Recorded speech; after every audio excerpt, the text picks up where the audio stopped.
Hello everyone, नमस्ते। My name is Bhavedi Patidar. आप सभी का स्वागत करता हूं ऑनलाइन प्लेटफॉर्म पर। दोस्तों, ये वीडियो लेक्चर जो है डेडिकेटेड है some important questions based on the chapter dual nature of radiation and matter पर। ठीक है।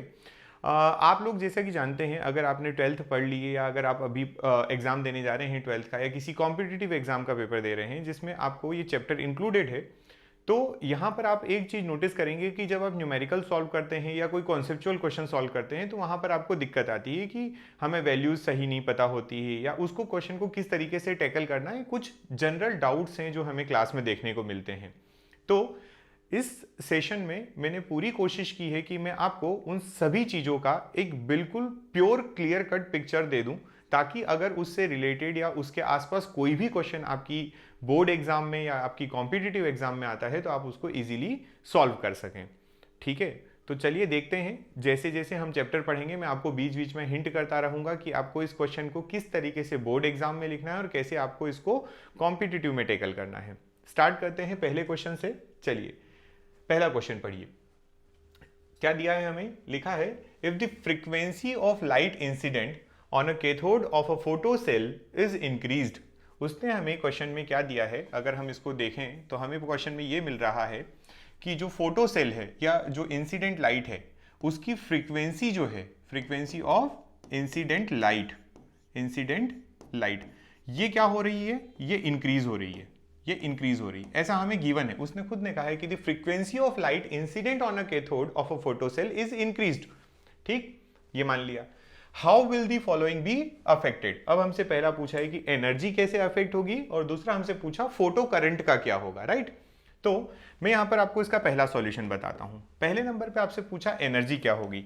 क्या आप जानते हैं एनर्जी ऑफ फोटोन या एनर्जी ऑफ फोटो इलेक्ट्रॉन्स जो होंगे क्या वो एच न्यू होता है? E इक्वल्स टू क्या होता है? H new. अब अगर आप देखें आपकी अगर एफिशिएंसी इंक्रीज फ्रीक्वेंसी अगर इंक्रीज होगी, फ्रीक्वेंसी अगर इंक्रीज होगी तो एनर्जी भी क्या होना चाहिए? इंक्रीज होना चाहिए। मैथमेटिकली अगर हम देखें तो हमें ये पता चल रहा है यहाँ से फॉर्मूले से। तो इसका जो आंसर आप राइटिंग करेंगे, ठीक, अगर ऑब्जेक्टिव में आता है तो सीधा सा आप लिखेंगे एनर्जी इंक्रीज्ड। अगर frequency of incident ray is increased then the energy is also increased. और अगर इसको आपको राइटिंग मतलब बोर्ड एग्जाम में लिखना है तो आप लिखेंगे as the frequency of light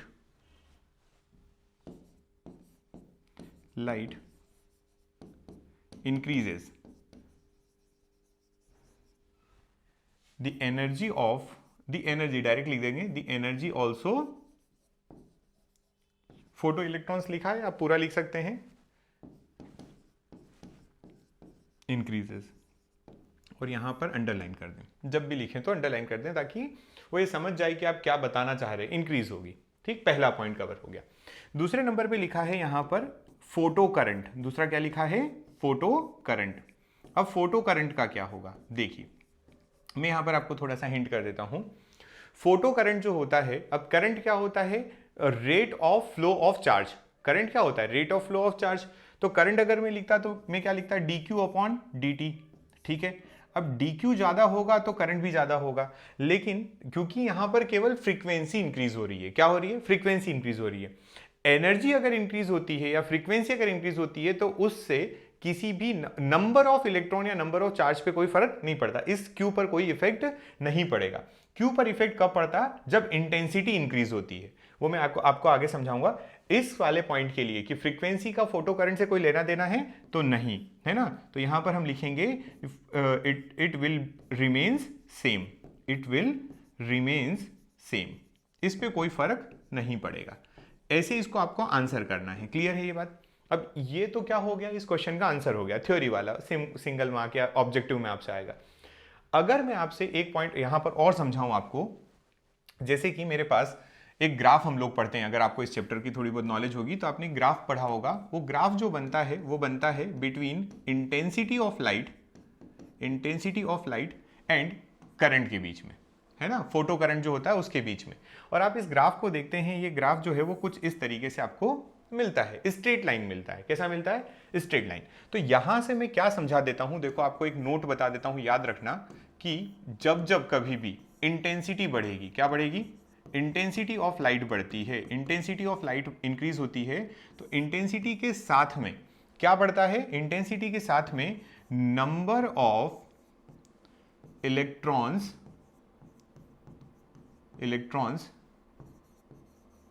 emitted from surface, है ना। अगर आपका इंटेंसिटी इंक्रीज होगी तो नंबर ऑफ इलेक्ट्रॉन जो होंगे वो भी ज्यादा एमिट होंगे, ठीक। और जब नंबर ऑफ इलेक्ट्रॉन ज्यादा एमिट होंगे तो फोटो करंट जो होता है वो भी इंक्रीज हो जाता है। तो यहां से आपको ये ध्यान रखना है कि ये तीनों चीजें जो हैं वो क्या होती हैं, आपस में रिलेटेड, ठीक है। ये बात है ना। यहां पर आपको ये ध्यान रखना कि अगर इंटेंसिटी बढ़ेगी, अगर इंटेंसिटी इंक्रीज हो रही है तो क्या होगा, साथ में उसका number of photons number of electrons जो है मेटल सरफेस से निकलने वाले वो भी इंक्रीज हो जाएंगे। और जब नंबर ऑफ इलेक्ट्रॉन्स ज्यादा निकलेंगे तो फोटो करंट जो होगा वो भी इंक्रीज हो जाएगा, लेकिन वो इंटेंसिटी के साथ में है। फ्रीक्वेंसी का और करंट का कोई लेना देना नहीं है, इसीलिए हमने यहां पर मेंशन कर दिया है कि फोटो करंट जो होता है वो फ्रीक्वेंसी से बिल्कुल फ्री होता है, मतलब रिमेन्स सेम, राइट। चलिए, अगर आपको इसका स्क्रीनशॉट लेना है तो आप ये भी ले सकते हैं, दोनों का स्क्रीनशॉट ले लीजिए, ठीक। अब नेक्स्ट क्वेश्चन पे मूव करते हैं। अगला पढ़िए, क्वेश्चन क्या लिखा है हमें। The work function of caesium metal is 2.14 electron volt. हमें वर्क फंक्शन दिया हुआ है, ठीक है। When light of frequency 6 into 10 raised to the power 14 hertz is incident on a metal surface, photo emission of electrons occurs। ठीक है, अगर इतनी फ्रीक्वेंसी की लाइट इंसिडेंट होती है, ठीक है, तो आपका क्या होता है, वहां से एमिशन होता है। Photo electric of emission electrons occur, what is the maximum kinetic energy of the emitted electron. तो इस क्वेश्चन को सॉल्व करने के पहले मैं आपको इसकी थोड़ी सी थ्योरी बता देता हूं। देखो, आप लोगों को मान लीजिए आपकी एक मेटल सरफेस दी हुई है, क्या दी हुई है, मेटल सरफेस है, ठीक है, ये मेटल है, ठीक। इस मेटल पर एक आपने क्या इंसिडेंट करवाया, कोई रेडिएशन इंसिडेंट हुई, ठीक, रेडिएशन इंसिडेंट हुई जिसकी एनर्जी कितनी है, ई है।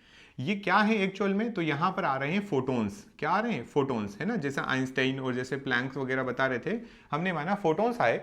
जब ये इस मेटल सरफेस पे गिरेंगे तो यहां पर मेटल सरफेस के पास क्या होंगे, इसके पास बहुत सारे फ्री इलेक्ट्रॉन्स होंगे, ठीक। तो यहां पर एक इलास्टिक कोलिजन होता है और इस सरफेस से यहां से इलेक्ट्रॉन बाहर निकलता है, ठीक। अब इसको थोड़ा सा समझिएगा, टोटल एनर्जी कितनी लेकर आया था, जो फोटोन आ रहा था वो टोटल एनर्जी कितनी लेकर आ रहा था, तो ई टोटल एनर्जी थी। इस ई ने क्या काम किया, ये जो टोटल एनर्जी आई इसने क्या किया, एक तो इलेक्ट्रॉन को बाहर निकाला, एक इसने क्या किया, इस सरफेस से इलेक्ट्रॉन को बाहर निकाला, जिसको आप बोलते हैं वर्क फंक्शन, ठीक है। वर्क फंक्शन यहां पर जो दिया भी गया है हमें, work function, the minimum energy required to escape an electron or eliminate an electron from the metal surface is known as work function। तो मैंने कहा कि जो एनर्जी है वो किस में कन्वर्ट हुई, तो थोड़ी सी वर्क फंक्शन में चली गई। अब जो रिमेनिंग एनर्जी है वो इस इलेक्ट्रॉन को काइनेटिक एनर्जी प्रोवाइड करती है। तो मैं यहां से लिखता हूं कि प्लस वो एनर्जी किस में कन्वर्ट हो गई, तो वो हो गई काइनेटिक एनर्जी में। क्या ये बात समझ में आई अब आपको। टोटल एनर्जी जो थी, टोटल एनर्जी ऑफ फोटोन जो थी वो वर्क फंक्शन और काइनेटिक एनर्जी में कन्वर्ट हो जाती है, ठीक। अगर इसको आपको थोड़ा और अच्छे से लिखना हो तो एक फॉर्मूला इसका ये बनता है कि energy of photon is given by h new, energy of photon is given by h new, और वर्क फंक्शन को आप लिख सकते हैं एच न्यू नॉट, और आपका काइनेटिक एनर्जी को आप लिख सकते हैं ईवी, ईवी नॉट, बहुत सारी चीजें हैं अलग अलग तरीके से। पूरे आप जब पढ़ेंगे तो आपको मैं ये लिखना आगे चल के समझाऊंगा कि कैसे लिखा जाता है, ठीक है। अभी आप इसको इतना ध्यान रखें, ठीक। अब हम अपने क्वेश्चन पर जाते हैं। हमें क्या क्या गिवन है, तो अगर आपको बेसिक से करना है तो आप यहां पर गिवन भी लिख दीजिए, गिवन क्या क्या है आपके पास, ठीक। सीजियम का वर्क फंक्शन दिया है, वर्क फंक्शन को हम 5 से लिखते हैं 2.14 इलेक्ट्रॉन वोल्ट, 2.14 इलेक्ट्रॉन वोल्ट। हमें फ्रीक्वेंसी भी दी हुई है, फ्रीक्वेंसी दी हुई है इंसिडेंट रेडिएशन की, कितनी है, 6 into 10 raised to the power 14 hertz. और बस अब पूछा काइनेटिक एनर्जी, तो देखिए सिंपल मीनिंग, हमें टोटल ये क्या है, ये एनर्जी है हमारी, कौन सी, ये हमारी एनर्जी है जो वो रेडिएशन लेकर आती है। ये क्या है, वर्क फंक्शन है। जो एनर्जी हमारी इलेक्ट्रॉन को बाहर निकालने में रिक्वायर्ड होती है वो वर्क फंक्शन हो जाता है, और फिर काइनेटिक एनर्जी। तो क्या मैं यहाँ पर ये फॉर्मूला यूज कर सकता हूँ? फॉर्मूला है E equals to phi plus kinetic energy, maximum kinetic energy. ठीक, अब E की वैल्यू कितनी है? E की वैल्यू है एच न्यू, फाई हमें गिवन है, प्लस यहाँ पर हो गया काइनेटिक एनर्जी। ठीक, एच न्यू की वैल्यू लिखें। एच की वैल्यू कितनी होती है आप ध्यान दीजिएगा, हमेशा एच की वैल्यू होती है 6.63 या 26 इंटू 10⁻⁻34। ठीक है, ये हो गया एच इंटू ये क्या है, फ्रीक्वेंसी कितनी है, 6 इंटू 10⁻14। ठीक है, अब एक बात और यहाँ पे समझने वाली है कि ये जो एनर्जी है ना, ये एनर्जी हम लोगों ने जूल में निकाल ली। किस में निकाल ली? जूल में, क्योंकि ये हर्ट्ज में दिया है, ये दिया है। और वर्क फंक्शन को देखो, वर्क फंक्शन यहाँ पर किस में दिया हुआ है? वर्क फंक्शन यहाँ पर दिया है इलेक्ट्रॉन वोल्ट में। किस में दिया है? Electron volt. तो ये जो वर्क फंक्शन है ना, इसको मुझे कन्वर्ट करना पड़ेगा। तो मैं आपको कन्वर्जन सिखाता हूं। देखो, पहले कन्वर्जन सीख लो, फिर पीछे क्वेश्चन सॉल्व करना। Note, 1 electron volt is equals to 1.6 into 10⁻⁻19 joule. ये रिलेशन याद रखें, हमेशा ये रिलेशन याद होना चाहिए। 1 इलेक्ट्रॉन वोल्ट इक्वल्स टू इतना इतना होता है। तो अगर मुझे कोई पूछे कि 2.4 इलेक्ट्रॉन वोल्ट है, कितना है? 2.4 इलेक्ट्रॉन वोल्ट। हम देख लें हमें कितना वर्क फंक्शन दिया है, 2.14। देखो 2.14, तो 2.14 इलेक्ट्रॉन वोल्ट, 2.14 इलेक्ट्रॉन वोल्ट बराबर कितना हो जाएगा?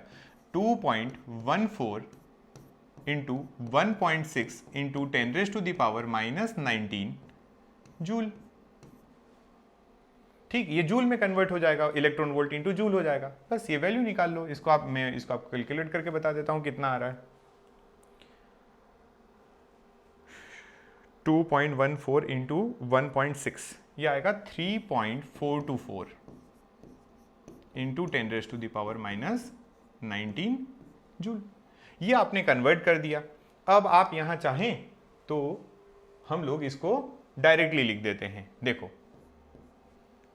3.424 इंटू 10⁻⁻19 प्लस काइनेटिक एनर्जी। ठीक है, हमें पूछा क्या गया है? मैक्सिमम काइनेटिक एनर्जी ही पूछा गया है ना। तो आप इसको सॉल्व करेंगे तो ये अगेन ये कितना हो जाएगा? 6.63 इंटू 6, 39.78 39.78 इंटू -34 और ये -14 तो -20 equals to 3.424 into 10⁻⁻19 plus KE, maximum kinetic. इसको माइनस करो, एक जीरो इधर करोगे तो ये भी माइनस रह जाएगा, है ना। तो आप इसको कर सकते हैं, ये हो जाएगा आपका 3.978 माइनस, इसको इधर ले आते हैं 3.424, तो ये बचा आपके पास 0.554 into 10⁻⁻19 is equals to KE। ये काइनेटिक एनर्जी आई आपकी, ठीक है ना। और अब इस काइनेटिक एनर्जी को मान लो मैं, ये काइनेटिक एनर्जी निकल गई किस में? ये जूल में आएगी। ये किस में आएगी? सब जूल में। क्यों जूल में आ रही है? क्योंकि हमने पूरा आंसर जो निकाला वो किस में निकाल लिया? जूल में निकाल लिया, तो ये आपका जूल में आ जाएगी। और अगर इसको आपको कन्वर्ट करना है किस में? अगर इसको आपको कन्वर्ट करना है आपका इलेक्ट्रॉन वोल्ट में, तो आप इसको डिवाइड कर दीजिए 1.6 से, 1.6 इंटू 10⁻⁻19, तो आंसर आएगा 0.346। तो मैं इसका 1 सेकेंड, है ना, देखता हूँ,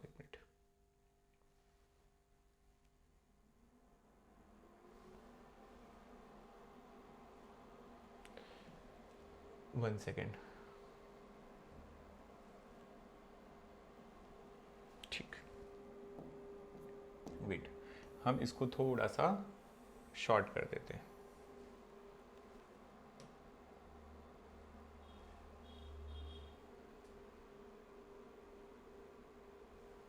ठीक है ना। तो ये आपका यहां से अगर मैं kinetic energy in electron volt में लिखना चाहूं तो वो आ रही है 0.346 इलेक्ट्रॉन वोल्ट। दोनों तरीके से आंसर सही है, ऊपर वाला भी हमारा आंसर सही है, जूल में आएगा आंसर। नीचे वाला अगर आप आंसर निकालेंगे तो काइनेटिक एनर्जी किस में आ जाएगी? तो वो आ जाएगी आपकी इलेक्ट्रॉन वोल्ट में, राइट। दोनों तरीके से निकाल सकते हैं। ठीक है, ये क्वेश्चन आपको इंपॉर्टेंट ये है कि ये वाली जो आपकी इक्वेशन है जो आइंस्टाइन ने बताई थी, ये इक्वेशन आपको आना चाहिए। इक्वेशन अगर आएगी तो आप इजीली इस क्वेश्चन को सॉल्व कर सकते हैं। ठीक, चलिए ये आपको नोट याद रखना है।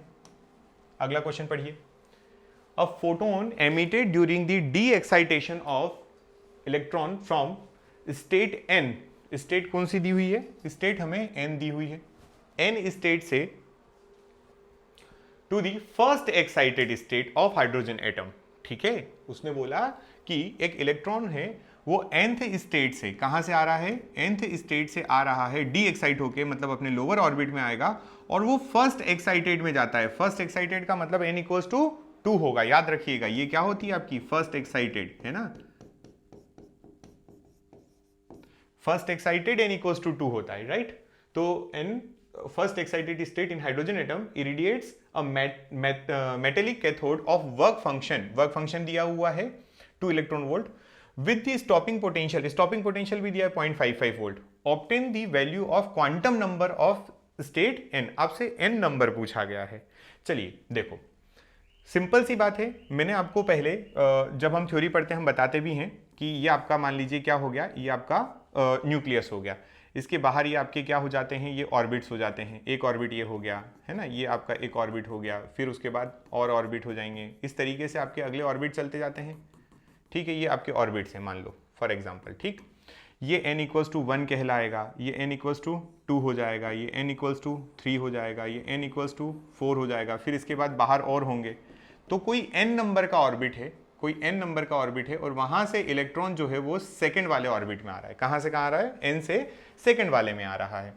तो जब इसका डी एक्साइटेशन होता है, इंपॉर्टेंट, डी एक्साइटेशन जब भी होता है तब एनर्जी जो होती है वो रिलीज होती है ना, रिलीज्ड बाय द फोटोन। कौन रिलीज करता है, सॉरी, बाय द इलेक्ट्रॉन, है ना।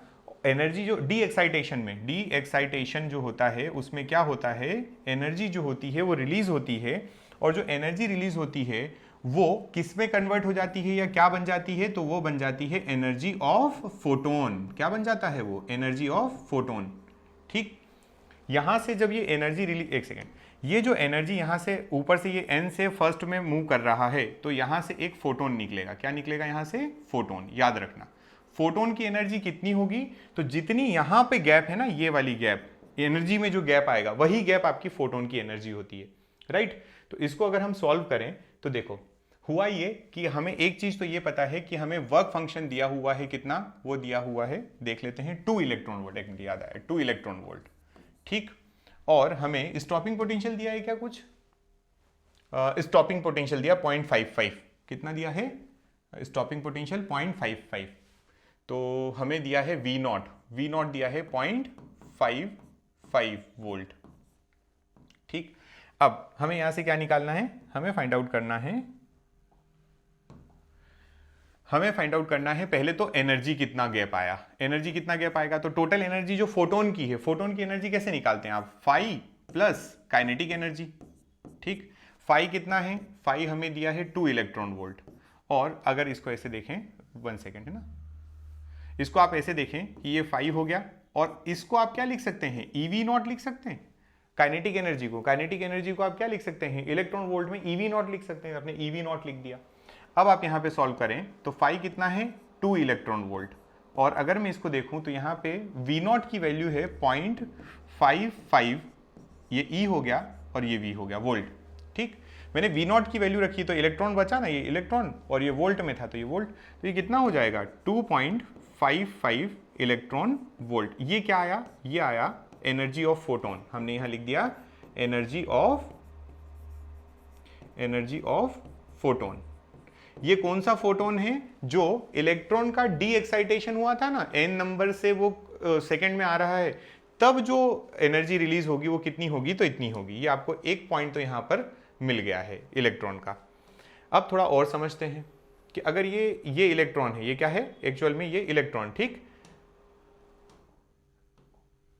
अब ये क्या होगा, n नंबर से जब हमारा इलेक्ट्रॉन किसी सेकंड वाले ऑर्बिट में आएगा, n से किस में आ रहा है, सेकंड वाले ऑर्बिट में आ रहा है। तो क्या हमें पता है कि जो एनर्जी होती है वो एनर्जी क्या हो जाएगी, वो हो जाएगी final minus initial, final minus initial. अब उल्टा हो रहा है, यहां पर इलेक्ट्रॉन जो है वो ऊपर से नीचे आ रहा है, मतलब एनर्जी का लॉस हो रहा है। तो मैं इसको इस तरीके से भी लिख सकता हूं, minus of E final minus E initial. आप खुद सोच के देखो, मैंने अभी जो ये डायग्राम बनाया था, इसमें इलेक्ट्रॉन जब ऊपर से नीचे आएगा तो एनर्जी रिलीज होगी ना, माइनस में आएगी एनर्जी। किस में आएगी, माइनस में। क्यों माइनस में आई, समझ में आई? माइनस में इसलिए आई क्योंकि यहां पर एनर्जी ज्यादा और यहां पर एनर्जी कम है। ठीक, तो अब इसका फॉर्मूला अगर आप लिखें, और ये एनर्जी किसकी है, जो इलेक्ट्रॉन ने रिलीज की है, इसको मैं बोल सकता हूं energy released by electron. Electron ने जो एनर्जी रिलीज की है वो है। क्या वो एनर्जी इसके बराबर होगी, क्या वो एनर्जी इसके बराबर होगी? हाँ, क्योंकि जो एनर्जी इलेक्ट्रॉन ने रिलीज की है वही तो हमारा फोटोन लेकर बाहर जा रहा है, तो ये दोनों एनर्जी आपस में क्या हो जाएगी, बराबर हो जाएगी। और यहां पर हम लिख सकते हैं 2.55 इक्वल्स टू, अच्छा ये माइनस में इधर पहुंचा दूं अगर, तो ये माइनस यहां हो जाएगा, और इसको आप क्या लिख सकते हैं फाइनल को, 13.6 डिवाइडेड बाई, फॉर्मूला आपको पता ही होगा, तो कहां पर आ रहा है वो सेकंड में आ रहा है, तो 2 का स्क्वायर, और ये माइनस में होगा, है ना, माइनस माइनस क्या हो जाएगा, plus 13.6 divided by n square. ये क्या लिखा है मैंने, किसी भी एक इलेक्ट्रॉन की जो एनर्जी होती है, जो एक ऑर्बिट जिसमें वो रोटेट करता है ना, रिवॉल्व करता है, तो वो इतनी होती है, ये 13.6 डिवाइडेड बाई n स्क्वायर। तो मैंने फाइनल की एनर्जी लिखी, फाइनल कहाँ पे आ रहा है, वो सेकंड में, और इनिशियल में कहा था n पर था, बस वही हमने यहाँ पर लिख दिया। ठीक है,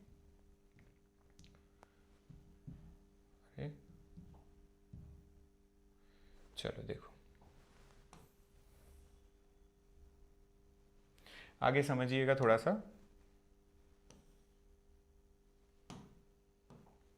अब हमारी ये एनर्जी का अगर हम इसका फॉर्मूला को सॉल्व करें, तो देखो मैं इसको आपको सॉल्व करके बता देता हूं कि इसका आंसर कितना आएगा। ये कितना है, 13.6 डिवाइडेड बाई 4, तो ये 3.4 हुआ, माइनस 2.55, तो ये आया आपका minus 2.55 equals to 13.6 divided by 4 minus का प्लस 13.6 बाई n स्क्वायर, ये आया आपका माइनस 2.55 इक्वल्स टू 3.4 माइनस में plus 13.6 divided by n square. इसको आप इधर लेके जाओगे प्लस का हो जाएगा, और ये माइनस करते हैं तो हमारे पास आता है 0.85 equals to 13.6 by n square, और n स्क्वायर बराबर करोगे तो 13.6 डिवाइडेड बाई 0.85, और ये आता है 16। कितना आता है, 16। तो n की वैल्यू जो आई वो कितनी आ गई, वो आ गई 4। यही आपका आंसर होगा। समझ में आई ये बात? देखो हमने क्या किया, मैं आपको फिर से एक बार एक्सप्लेन करता हूँ इस क्वेश्चन को, बहुत अच्छा क्वेश्चन है ना। देखो हमें बोला गया था कि एक इलेक्ट्रॉन जो है वो n नंबर से फर्स्ट एक्साइटेड में आ रहा, तो हमने यहाँ समझा कि n नंबर से फर्स्ट एक्साइटेड में आने का मतलब है कि वो सेकेंड नंबर के ऑर्बिट में आ रहा है। फिर हमने कहा कि जब भी डी एक्साइटेशन होता है, क्या होता है, इलेक्ट्रॉन का डी एक्साइटेशन होता है तो एनर्जी रिलीज होती है। क्या होती है, एनर्जी रिलीज होती है, और दिस एनर्जी, एक सेकेंड, और ये जो एनर्जी रिलीज होगी है ना, इज इक्वल टू, ये एनर्जी जो होती है वो किसके बराबर हो जाती है, एनर्जी ऑफ फोटोन के बराबर। ये पॉइंट भी आपको यहां से ध्यान रखना पड़ेगा, ये इंपॉर्टेंट पॉइंट है, ये क्वेश्चन सॉल्व करने के लिए ये जरूरी है, राइट। डायग्राम मैंने बना के बता दिया कि यहां से जब वो n नंबर से कहां पर आ रहा है, सेकंड में आ रहा है, तो हमने कहा कि हमारे पहले तो ये देख लो कि वो फोटोन की एनर्जी कितनी है। तो फोटोन के बारे में कुछ डेटा हमें गिवन था, वो गिवन डेटा को हमने यूज किया। गिवन डेटा में हमें क्या क्या लिखा था, उसमें दिया गया था वर्क फंक्शन। क्या दिया था, मेटल का वर्क फंक्शन, स्टॉपिंग पोटेंशियल। तो हमने उससे निकाला कि एक फोटोन के पास इतनी एनर्जी होगी, और यही एनर्जी उसको कहां से कहां लाने में यूज हो रही है, n नंबर के ऑर्बिट से सेकंड नंबर के ऑर्बिट में लाने में। तो ये हमने लिखा कि एनर्जी जो है वो रिलीज हो रही है, इसलिए मैंने माइनस यहां पर लगाया है, ई फाइनल माइनस इनिशियल। अब इसको सॉल्व करेंगे तो n बराबर कितना आ जाएगा, 4 आ जाएगा आपका, n इक्वल्स टू 4 हो जाएगा। ठीक है बात, ये आपका फाइनल आंसर है कि 4th नंबर में आ रहा है। ठीक, चलिए अगर आपको इसकी स्क्रीनशॉट लेना है ले लीजिए, नहीं तो मैं इसकी फाइल जो है, ये फाइल आपको प्रोवाइड करूंगा। कहां पर मिलेगी आपको फाइल, तो ये फाइल मिलेगी आपको टेलीग्राम चैनल पर, ठीक है। अगला क्वेश्चन पढ़िए, find the frequency of light which ejects electron from a metal surface fully stopped by a retarding potential of 3.3 volt if photoelectric emission begins in the metal at a frequency of इतना इतना इतना, calculate the work function for the metal। अब ध्यान से सुनिएगा, इस बार work function निकालना है। क्या करना है? वर्क फंक्शन निकालना है, ठीक। और उसने बोला है कि photo electric emission begins at this in this metal at frequency आपको दी है। देखो क्या क्या गिवन है, मैं बताता हूं आपको। एक तो फ्रीक्वेंसी दे दी, कितनी दे दी? 8 इंटू 10⁻14 हर्ट्ज। दूसरा, ऊपर थोड़ा ध्यान से पढ़िए, स्टॉप्ड बाय अ रिटार्डिंग पोटेंशियल। रिटार्डिंग पोटेंशियल ये आपको ये दिया है स्टॉपिंग पोटेंशियल, एक तरीके से क्या दिया है? ये स्टॉपिंग पोटेंशियल। स्टॉपिंग पोटेंशियल कितना होता है? V not. कितना होता है? तो 3.3 वोल्ट। ये कितना दिया है? 3.3 वोल्ट दिया है। वर्क फंक्शन फाइंड आउट करना है। वर्क फंक्शन का जब भी क्वेश्चन आए तो आप कोशिश करो पहले नंबर पे आइंस्टाइन की ये इक्वेशन यूज करने की। क्या ये आपसे लग पा रही है? क्या आप इस इक्वेशन को यूज कर पा रहे हैं? इसका एक फॉर्म ऐसा है कि आप इसको एच न्यू लिख दीजिए। ये आपका क्या होता है? ये होता है एच न्यू नॉट। याद होगा अगर आपको, आपने पढ़ा होगा तो थ्रेशोल्ड फ्रीक्वेंसी। फाई कहाँ होता है? फाई कब निकलता है? जब थ्रेशोल्ड फ्रीक्वेंसी के बराबर होता है। प्लस आप इसको लिख सकते हैं ईवी नॉट। क्या लिख सकते हैं? EV not. तो पॉसिबिलिटी है कि आपको वर्क फंक्शन निकालना, मतलब आपको ये फाइंड आउट करना है। तो फाई बराबर क्या हो जाएगा? फाई बराबर h nu minus EV not हो जाएगा। अगर ये फॉर्मूला यूज हो पाता है तो बड़ी अच्छी बात है। जरा ध्यान से देखो, आपके पास क्वेश्चन में भी यही दिया हुआ है। यहां पर आपको वोल्ट दिया हुआ है, स्टॉपिंग पोटेंशियल दिया हुआ और ये फ्रीक्वेंसी दी हुई है। तो फ्रीक्वेंसी भी है आपके पास, स्टॉपिंग पोटेंशियल भी है, और बाकी आपका ई और एच जो है वो क्या है? वो दोनों आपके ये तो कांस्टेंट है। तो चलो फाई की वैल्यू निकालते हैं। फाई बराबर क्या लिख सकते हैं हम? फाई बराबर लिख सकते हैं H nu minus E V not. लिखा एच न्यू बराबर ई वी नॉट। खत्म हो जाएगा आंसर।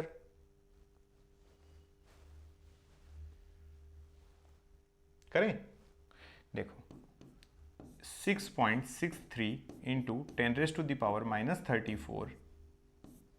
फ्रीक्वेंसी कितनी दी हुई है? फ्रीक्वेंसी दी है 8 इंटू 10⁻+14 माइनस, ये आपको इलेक्ट्रॉन वोल्ट ई की वैल्यू कितनी होती है? ई की वैल्यू होती है 1.6 इंटू 10⁻⁻19। और स्टॉपिंग पोटेंशियल जो आपका दिया हुआ है वो 3.3 दिया है। कितना दिया है? इंटू 3.3। स्टॉपिंग पोटेंशियल है ना, fully stopped bye a retarding potential of 3.3। बस आप इसको सॉल्व करें। सॉल्व करोगे तो ये, चलो इसको सॉल्व करके दिखाते हैं आपको कितना आएगा आंसर। 6.63 इंटू 8 तो ये आया आपका 53.04 इंटू 10⁻⁻20। और इधर कितना आएगा? 1.6 इंटू 3.3, तो ये आया 5.28 इंटू 10⁻⁻19। अब जरा ध्यान से देखो, यहां पर हम एक जीरो इधर कर दें तो ये हो जाएगा आपका 53.5.304 इंटू 10⁻⁻19 माइनस 5.28 इंटू 10⁻⁻19। ये सब जूल में चल रहा है अभी। किस में चल रहा है? जूल में। अगर इसको आप करना चाहें और सॉल्व, तो देखो जरा, आप एक काम कर सकते हैं, 5.304 माइनस 5.28, तो ये आएगा आपका 0.024 इंटू 10⁻⁻19 जूल। ठीक है ना? चलिए अगला क्वेश्चन देखिए, क्या पूछा गया है। वर्क फंक्शन ऑफ मेटल दिया हुआ है आपको सीधा सीधा, है ना। Calculate the number of photons of light of wavelength इतना इतना whose total energy is equal to the work function. बहुत बढ़िया। टोटल एनर्जी जो दी है वो किसके बराबर है? वर्क फंक्शन के बराबर है। और हमें बोल रहा है कि लाइट की वेवलेंथ इतनी है और वर्क फंक्शन मेटल का इतना दिया हुआ है। ये आपको गिवन डेटा है पूरा, आपको यहाँ पे सीधा आंसर निकालना है। तो क्या मैं ऐसा बोल सकता हूँ, इसको सॉल्यूशन अगर लिखूं मैं, तो ध्यान से देखिए कैसे करोगे। देखो सबसे पहले वर्क फंक्शन कितना दिया हुआ है, वर्क फंक्शन दिया हुआ है 3 इंटू 10⁻⁻19 जूल। क्या यही वर्क फंक्शन एनर्जी के बराबर है? लास्ट लाइन से पढ़ के देखिए, क्या आपको यही वर्क फंक्शन किसके बराबर दिखाई दे रहा है? एनर्जी के बराबर दिखाई दे रहा है। कोई दिक्कत है ना? Whose total energy, total energy की बात कर रहा है, तो यहां पे मैं बोल दूंगा टोटल। अब एक बात और याद रखना, ये जैसे इक्वेशन नंबर 1 हो गई, टोटल एनर्जी कितनी होती है ये भी आप ध्यान रखेंगे। देखो एक अगर होता तो उसकी एनर्जी होती hc/λ या फिर hν। एक अगर फोटोन होगा तो उसकी एनर्जी कितनी होगी? एक की इतनी होती है। अब टोटल है तो टोटल में मुझे पता नहीं कितने नंबर ऑफ फोटोन्स हैं, तो मैंने n टाइम्स ऑफ hc/λ लिख दिया, n टाइम्स कर दिया। क्यों n टाइम्स किया समझ में आया? n टाइम्स इसलिए किया है क्योंकि मेरे पास टोटल नंबर ऑफ फोटोन कितने हैं? टोटल नंबर ऑफ फोटोन मेरे पास n है, समझे? टोटल नंबर ऑफ फोटोन मेरे पास कितने हैं? n। और hc/λ जो होती है वो एनर्जी होती है ऑफ अ सिंगल फोटोन। ठीक, मैं यहां पे लिख देता हूं फॉर सिंगल फोटोन।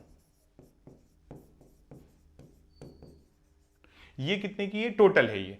अब यहां पर मुझे टोटल एनर्जी इतनी दी हुई थी, मुझे इसकी वैल्यू निकालना है तो मैं इजीली निकाल सकता हूं। अगर मैं इसको सॉल्व करूं तो देखो यहां से क्या आएगा, ये आएगा n equals to E into lambda divided by H into C. E कितना है आपको क्वेश्चन में दिया हुआ है, लेमडा आपको दिया है 26.52 नैनोमीटर, 26.52 इंटू 10⁻⁻9 नैनोमीटर में है, तो मीटर में कन्वर्ट करिए। और H आपको हमेशा याद रखना है, अगर दिया है तो ठीक है, पेपर में नहीं दिया है तो आप इसकी वैल्यू याद रखें। और C की वैल्यू सभी को पता होगी, स्पीड ऑफ लाइट कितनी होती है? इतनी होती है। इसको मैं आपको सॉल्व करके बता देता हूं कितना आना चाहिए। 26.52 इंटू 3, तो ये was 79.56 divided by 6.63 divided by 3, तो या तो आया 4। अभी कितना आया ये? 4। इन सबको कैंसिल आउट करोगे, इसको और इसको कैंसिल आउट कर रहे हो तो ये आ रहा है 4। ठीक, एग्जैक्टली 4 आया। 19 और 9 होंगे 28, और ये 8 ऊपर गया तो 36 में से 34 गया तो 30 मतलब 2 बच जाएगा, तो 2।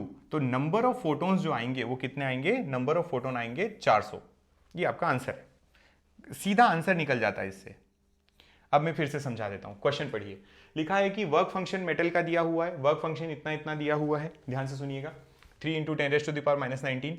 Calculate the number of photons of light of wavelength, इतना वेवलेंथ भी दी हुई है, whose total energy is equal to work function, जिसकी टोटल एनर्जी जो है वो किसके बराबर है? वर्क फंक्शन के बराबर है। तो टोटल एनर्जी हम कैसे बोल रहे हैं? टोटल एनर्जी हमने वर्क फंक्शन के बराबर कर दी। टोटल एनर्जी होती क्या है? इंपॉर्टेंट बात कि टोटल एनर्जी क्या होती है, तो भाई साहब जितने भी फोटोन्स आए हैं उन सब की एनर्जी को टोटल एनर्जी बोलोगे। तो हमने बता दिया टोटल एनर्जी ये रही। ठीक है, टोटल एनर्जी इतनी हो गई। आपने लिखा नंबर ऑफ फोटोन को अगर आप ठीक ठाक लिखना चाहें तो n, लेमडा इधर चले जाएगा, ये नीचे आ जाएगा, आपने वैल्यू निकाली, n की वैल्यू आ गई आपके पास इतनी। ठीक, स्क्रीनशॉट अगर लेना चाहें तो आप ले सकते हैं।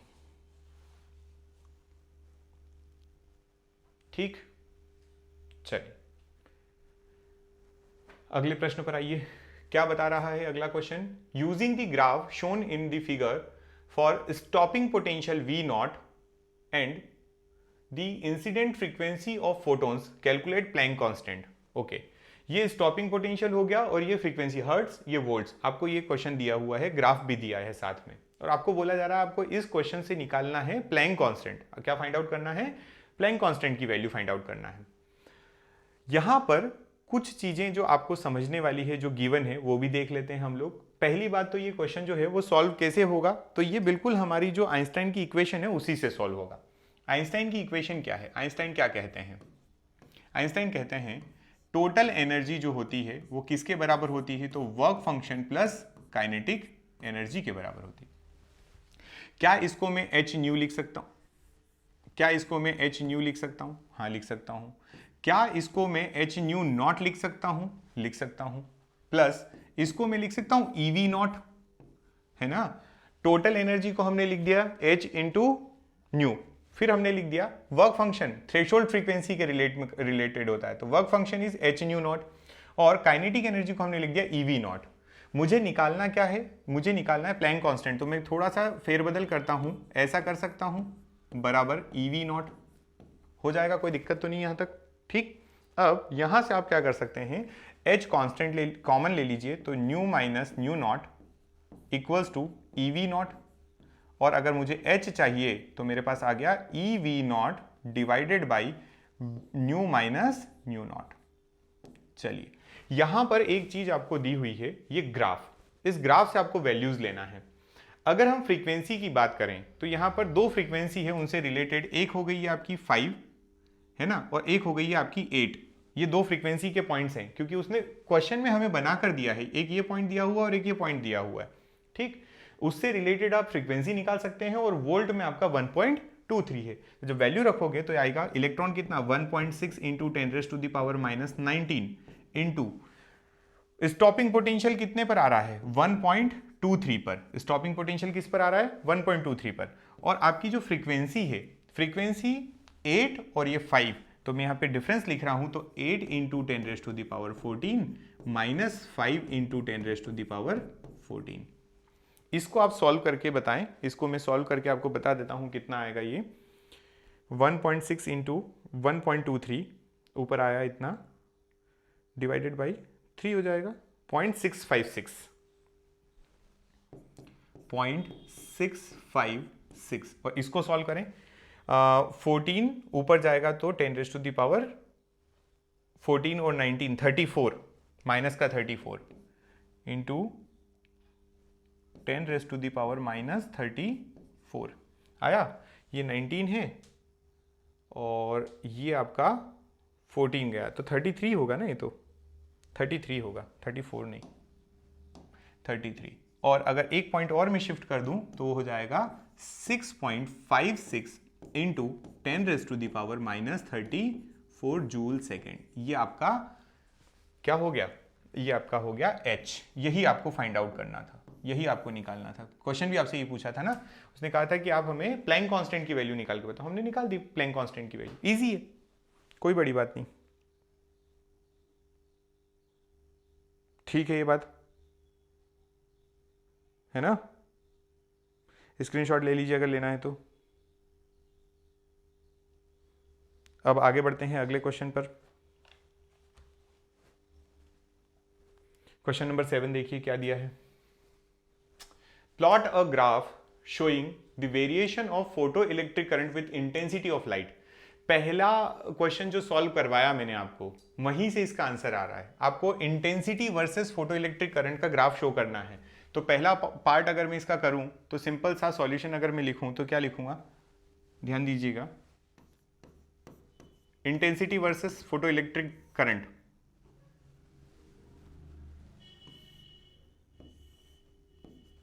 ये हो गई इंटेंसिटी और ये हो गया फोटो इलेक्ट्रिक करंट। ये रहा ग्राफ। ठीक, सिंपल, स्ट्रेट लाइन आएगी, कोई सोचने की जरूरत नहीं है ज्यादा। अगला और देखो, इसके आगे लिखा है दी work function for the following metals is given.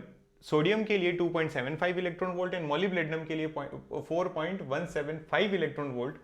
Which of these will not give photoelectric emission from a radiation of wavelength 300 angstrom from a laser beam? Question अगर समझ में नहीं आया हो एक बार फिर से पढ़ें, पर मेरे को क्वेश्चन समझ में आ गया, मैं आपको समझाता हूं। हमसे क्या पूछा गया है, एक तो ग्राफ शो करने को बोला, ग्राफ ड्रॉ करने को बोला, कर दिया।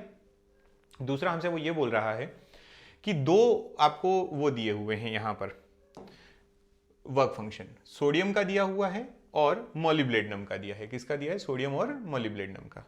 क्यों दिए हैं, इन्होंने बोला कि अगर सोडियम और मोलिब्डेनम की दो अलग अलग आपकी वो मेटल सरफेस है और आपके पास जो इंसिडेंट रेडिएशन है उसकी जो वेवलेंथ है वो 300 एंगस्ट्रॉम है, तो क्या आप इस सरफेस से सोडियम या मोलिब्डेनम से क्या फोटो इलेक्ट्रिक एमिशन करवा पाएंगे। तो इसके लिए मैं आपको पहले थोड़ी सी हिंट कर देता हूं, जैसा कि हमने अभी बनाया था। मान लेते हैं ये कोई मेटल है, ये क्या है, कोई भी मेटल है। ठीक, ऊपर से जब फोटोन्स आते हैं, कौन आता है यहां से, ये फोटोन्स आ रहे हैं, तो फोटोन्स की एनर्जी होती है E। कितनी होती है, E which is given bye h new. ठीक, अगर यहां पर जो इलेक्ट्रॉन है उस इलेक्ट्रॉन का वर्क फंक्शन, ध्यान दीजिएगा, इलेक्ट्रॉन का वर्क फंक्शन होना चाहिए। इलेक्ट्रॉन का वर्क फंक्शन क्या होता है? The energy required to eliminate an electron from metal surface. तो अगर मान लीजिए वर्क फंक्शन ज्यादा है हमारे फोटोन की एनर्जी से, मतलब एनर्जी आ कितनी रही है, फॉर एग्जांपल 5 जूल आ रही है ना, समझने के लिए केवल 5 जूल एनर्जी आ रही है और वर्क फंक्शन कितना है, 7 जूल है। आप मुझे बताओ कि आप जो एनर्जी दे रहे हो वो 5 जूल है, रिक्वायर्ड 7 जूल है, तो क्या इलेक्ट्रॉन बाहर निकलेगा? तो आप कहेंगे कि नहीं, इस केस में इलेक्ट्रॉन बाहर नहीं निकलता है। मतलब यहां पर मैं बोल सकता हूं नो एमिशन। यहां पर कौन सी कंडीशन क्रिएट हो रही है? नो एमिशन, मतलब कोई भी इलेक्ट्रॉन बाहर नहीं निकलेगा। पर अगर मान लो कि फाई जो है वो लेस देन है हमारा एनर्जी से। अब एनर्जी 5 जूल आ रही है और फाई जो है वो 2 जूल है, ठीक, हम जूल में बात कर रहे हैं एग्जांपल के लिए। तो क्या मैं इस समय बोल सकता हूं कि मेरा जो एमिशन है, एमिशन जो है वो क्या है, वो पॉसिबल है। एमिशन जो है वो क्या है, पॉसिबल, एमिशन पॉसिबल है। ठीक है, तो बस मुझे यही चेक करना है यहां पर इस वाले क्वेश्चन में कि सोडियम के साथ और मॉलिब्डेनम के साथ एक्सपेरिमेंट है, हमें एनर्जी इतनी इतनी वेवलेंथ वाली एक रेडिएशन इंसिडेंट हो रही है, इसका कुछ वेवलेंथ होगा लैम्डा, है ना। तो बताओ कि क्या वो सोडियम या मॉलिब्डेनम किसमें से इलेक्ट्रॉन को बाहर निकाल सकता है? दोनों में निकाल देगा। ठीक, तो हम इसको सॉल्व करें, अगर थोड़ा सा इसको पहले साइड में कर देते। ओ चलो कोई बात नहीं, मैं थोड़ा अलग से ले लेता हूं इसको। देखो, तो क्या मैं यहां पे बोल सकता हूं कि फाई जो होता है, phi work function is given by h nu. किससे लिखते हैं आप? वर्क फंक्शन को एच न्यू से लिखते हैं।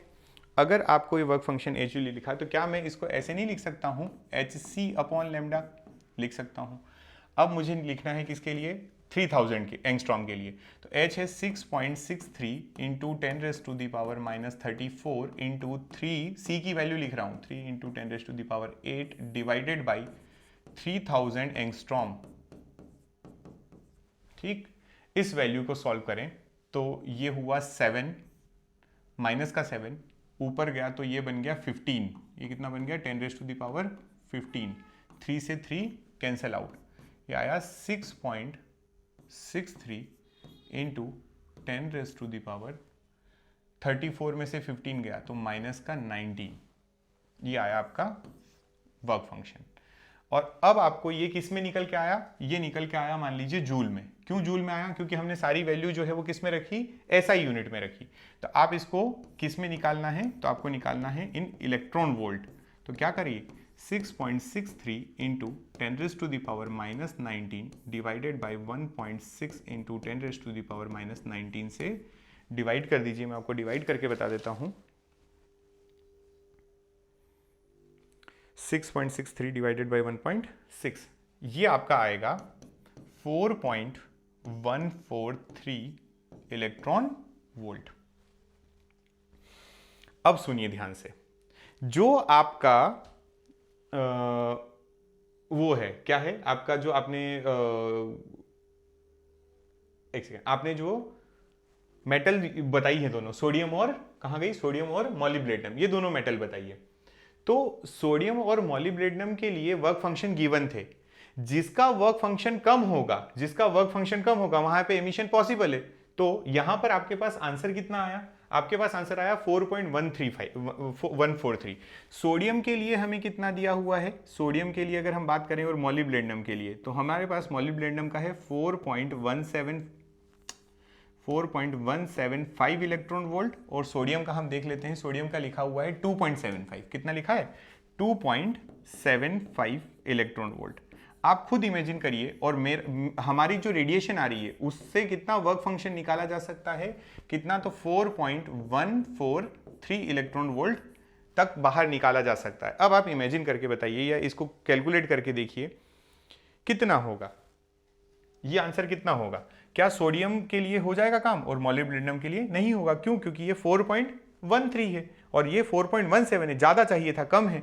तो यहां से मैं बोल सकता हूं कि हमारा जो है sodium metal, for sodium metal for sodium metal phi is, जो फाई है वो कम है फ्रॉम एनर्जी, इसका मतलब एमिशन पॉसिबल। इसको आपको पूरा लिखना पड़ेगा और यहां पर लिखेंगे आप for molybdenum, molybdenum metal phi is greater than, जो एनर्जी आ रही है फोटोन की, फाई ज्यादा है फोटोन से, ठीक है। ये इसको ऐसे लिख सकते हैं आप, 5 फॉर सोडियम, 5 फॉर मॉलिब्लेडनम, तो no emission of electron. Answer समझे? आपको चेक करना पड़ेगा, आपको पहले ये चेक करना पड़ेगा कि जो क्वेश्चन दिया हुआ था, क्वेश्चन जो दिया हुआ था उसमें सोडियम और मॉलिब्लेडनम जो दिए हुए हैं, ये दिए हुए थे और बोला गया था कि अगर इतनी रेडिएशन आती है जिसकी वेवलेंथ इतनी है, कितनी, 3000 एंगस्ट्रॉम, तो आप बताओ क्या बाहर निकलेगा? हमने कर लिया, 3000 एंगस्ट्रॉम से निकाला, हमारे पास इलेक्ट्रॉन वोल्ट में कंपेयर करना था, हमने इलेक्ट्रॉन वोल्ट में कन्वर्ट कर दिया, देखा सोडियम का कितना है, मॉलिब्लेडनम का कितना है, हमारा कितना आ रहा था, कितने तक बाहर निकाल सकते थे हम, 4.143 इलेक्ट्रॉन वोल्ट तक का अगर होता तो हम इलेक्ट्रॉन को एस्केप करवा देते, लेकिन यहाँ तो हमें कितना रिक्वायर्ड है, 4.175, तो हम बाहर नहीं निकाल सकते, मतलब सोडियम का कम था तो निकाल दिया, और आपको मॉलिब्लेडनम का ज्यादा इसलिए आप नहीं निकाल सकते उसको, खत्म गेम, आंसर। ठीक, चलिए नेक्स्ट अगला क्वेश्चन देखिए, define the term cut off frequency. Cut off frequency पूछी गई है, cut off frequency in photo electric emission, the threshold frequency of a metal is F when the light of frequency 2f incident on the metal plate, है ना, उसने बोला कि जब light, when the light of frequency 2f incident on the metal plate, the maximum velocity of electron is v1. When the frequency of incident radiation is increased to 5f, maximum velocity of photoelectron is v2. Find the ratio. अच्छा, v1 और v2 का ratio चाहिए, करते हैं। पहले यहां पर आपको एक डायरेक्ट आंसर मिल रहा है, वो है कट ऑफ फ्रीक्वेंसी का आंसर। किसका है? Cut off frequency. हमने डायरेक्ट आंसर ले लिया। सभी को पता है कि कट ऑफ फ्रीक्वेंसी क्या होती है। अगेन आप एक बार इसको रीड कर लें, क्या बोला जा रहा है, देखिए, cut off frequency is the minimum frequency of incident radiation below which no photo emission takes place from a photo electric metal. किसी मेटल सरफेस के ऊपर जब इलेक्ट्रॉन आता, किसी मेटल सरफेस के ऊपर जब फोटोन इंसिडेंट होता है तो उसकी फ्रीक्वेंसी होती है। एक सर्टेन फ्रीक्वेंसी से ऊपर फ्रीक्वेंसी के फोटोन ही इलेक्ट्रॉन को बाहर निकाल पाते हैं, सब नहीं निकाल पाते हैं।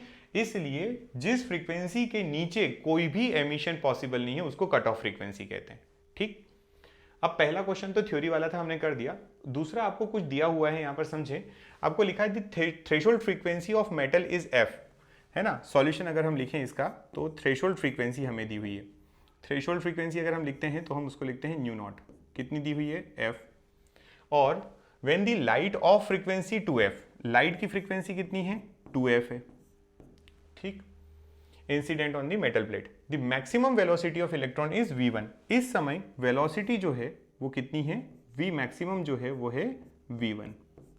ठीक, दूसरा case, when the frequency of incident radiation is increased to 5f, है ना, फ्रीक्वेंसी ऑफ इंसिडेंट रेडिएशन, मतलब ये हमें दिया हुआ है 5f। फ्रीक्वेंसी, मैक्सिमम वेलोसिटी भी इंक्रीज हो जाती है। मैक्सिमम वेलोसिटी कितनी हो जाती है, तो उसने कहा कि वो v2 हो जाती, कितनी हो जाती, v2। और क्या, मुझे एक बात बताइए, क्या कट ऑफ फ्रीक्वेंसी चेंज हो जाएगी मेटल की, तो नहीं, कट ऑफ फ्रीक्वेंसी जो होगी वही होगी। गिवन डेटा में आपको यहां पर ये चीज समझना जरूरी है। ठीक है, ये चीज आपको यहां पर समझना जरूरी थी कि आपका पहला केस है जिसमें कट ऑफ फ्रीक्वेंसी दी है f, तो कट ऑफ फ्रीक्वेंसी तो फिर भी f ही रहेगी ना, बस उसने क्या कहा कि लाइट जो आ रही है उसकी फ्रीक्वेंसी चेंज हो रही है। ठीक, और मैक्सिमम वेलोसिटी चेंज हो रही है। चलो हम एनर्जी का फॉर्मूला लगाएं अगर फिर से, E बराबर फाई प्लस काइनेटिक एनर्जी। अगर मैं इसको थोड़ा सा रीशफल करूं तो मैं इसको क्या लिख सकता हूं, मैं इसको लिख सकता हूं, हमें क्या निकालना है, काइनेटिक एनर्जी निकालना है, तो काइनेटिक एनर्जी बराबर E minus phi. Kinetic energy की अगर हम बात करें तो E बराबर एच न्यू माइनस ये एच न्यू नॉट। ठीक, अब यहां से H कॉमन भी निकाल लो आप, तो ये आपका क्या हो जाएगा, H new minus nu not, और ये कितना हो गया, इसको क्या लिख सकते हैं, हाफ mv²।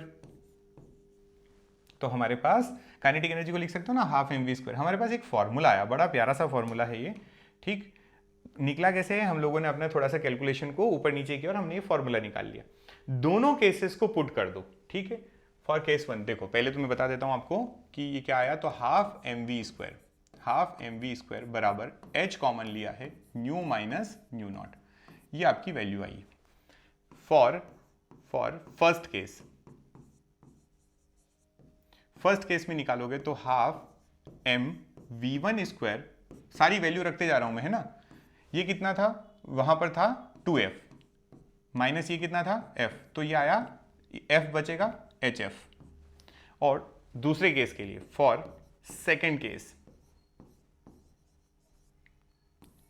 केस जो होगा वो होगा half m v two square, कितना h होगा, वो कितना हो गया था, फ्रीक्वेंसी कितनी चेंज कर दी थी 5f, और थ्रेशोल्ड कितनी रहेगी f रहेगी, तो ये कितना हो जाएगा 4hf, कितना हो जाएगा 4hf। इसको इक्वेशन नंबर 1 दे दो, इसको इक्वेशन नंबर 2 दे दो, क्या करो डिवाइड कर दो, 1 डिवाइडेड बाई 2, ठीक। हमें रेशो किसका चाहिए वो भी देख लो, रेशो हमें चाहिए v1 v2 का, तो ठीक है 1 डिवाइडेड बाई 2 ही करो, 1 डिवाइडेड बाई 2 करोगे तो half m v one square divided by half m v two square is equals to hf divided by 4hf, ठीक। कैंसिल आउट करो जरा फटाफट, हाफ से हाफ कैंसिल आउट, मास से मास कैंसिल आउट, इससे ये कैंसिल आउट, तो बचा 1/4। और अगर इसको आप देखेंगे तो ये लिखा हुआ है v1 बाई वी टू का होल स्क्वायर बराबर 1/4 का, मैं कर सकता हूं 1/2 का होल स्क्वायर, मैं इसको लिख सकता हूं 1/2 का होल स्क्वायर, क्या लिख सकते हैं 1/2, तो बस स्क्वायर से स्क्वायर भी कैंसिल आउट, तो v1 बाई वी टू का जो रेशियो निकल के आया वो आया 1:2 आंसर, ठीक है। ये क्वेश्चन का आंसर खत्म हो गया, क्लियर यहां तक बात, ठीक। चलो तो अभी मैं इसको यहीं तक रख रहा हूं, अदरवाइज ये बहुत लंबा हो जाएगा, तो मैं इसका एक सेशन और डाल देता हूं, है ना, जिसमें हम रिमेनिंग क्वेश्चंस जो है उनको कंप्लीट करेंगे। Thank you so much.